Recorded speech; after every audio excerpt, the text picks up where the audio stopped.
এই যে বন্ধুরা দেখুন, আমার এই গাছটিকে কে জানি কেটে প্রায় অনেক দিন করে হলো এখানে রাখা দিছে।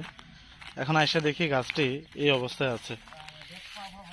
এখন মনে করেন এটা এটা আসলে কে করলো বা কারা করছে এগুলা কিছুই বুঝতে পারতেছি না।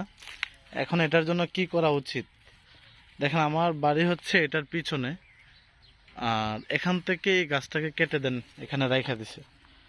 তো আমার খুবই কষ্ট লাগতেছে, কারণ গাছটাকে অনেক যত্ন আকারে বড় করছি। আসলে এই কাজগুলো করা ঠিক না, মানুষের বিবেক বলতে নাই। কিছু কিছু মানুষ আছে, ওদের বিবেক নাই, গাছগুলো চুরি করে করে নিয়ে যায়। তা আমি সঠিক টাইমের ভিতরে চলে আসছি, যার কারণে আর চুরি করতে পারছে না। আপনারা দেখতে পাচ্ছেন, আসলে খুবই দুঃখজনক বিষয়। আমার কয়েকটা টার্গেট আছে যে কারা কারা এগুলা করতে পারে। আমি তাদের